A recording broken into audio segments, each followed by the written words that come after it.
for today's operator, we have Castle, and let's go on to his loadout. So, for his loadout, for his primary weapons, he has the UMP-45 and the M1014. So let's start with the UMP. UMP is what I would run, and for the sight, I'm a big fan of running the Red Dot C here, because I personally like it, but just run whatever you're comfortable with. For the barrels, he recently got a huge damage buff, so running the extended barrel, because the gun has essentially no recoil, you'll do 47 damage, which is enough to 3-shot every operator in the game from like 20 meters. For the grip, honestly, you could get away with running one of the angled grip or horizontal grip here. It's a super low recoil gun, but I just run the vertical grip. Those don't help you that much, and it's just to secure your recoil. And I wouldn't run a laser, but it's really all preference. Now let's look at the M1014. This shotgun, the sights aren't really good, but if you're comfortable with them, run iron sights. But honestly, I would run a Reflex A when I run it, which isn't very often. It's kind of a troll gun, but there are situations where it's not horrible for certain holds. And I would rock no laser on shotguns. The aiming in speed isn't super useful. You could just shotgun. Let's look at the secondary weapons. He has the 545, the 5.7, and the Super Shorty. It's pretty clear the Super Shorty is best, but I'll address all of them. Starting with the M45, put a suppressor on there. Doesn't matter with the laser. Now this is fine, but because he has the Super Shorty, it's really outclassed by it. And now let's look at the 5.7. 5.7, I would run a suppressor. Doesn't really matter about the laser. I think the 5.7 is better than the 45, but honestly, you should still just use the Super Shorty to help with rotates and stuff.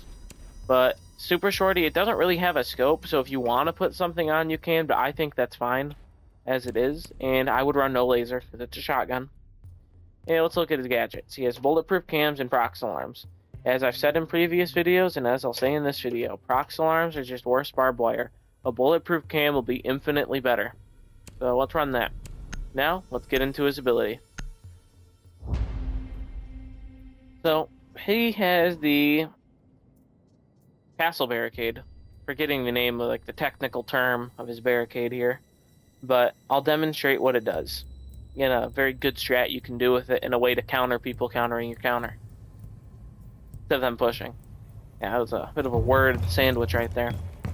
So, for his barriers, you go up to any door or window, hold your ability button, and it'll put a barricade down, just like this.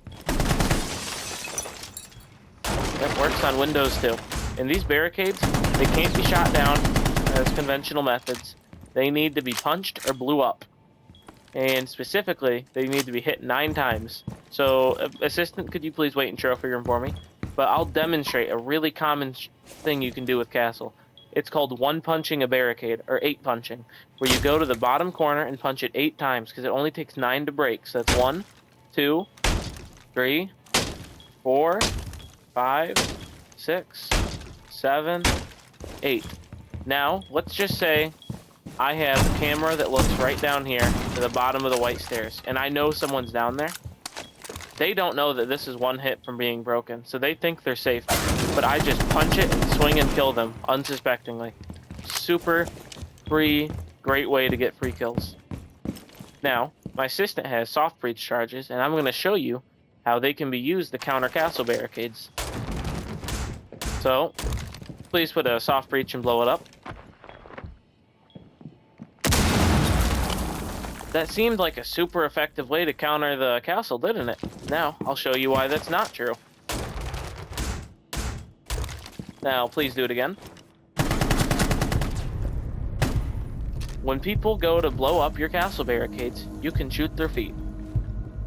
Don't forget that. Same when they're punching it. But overall, I give Castle an 8.4 out of 10.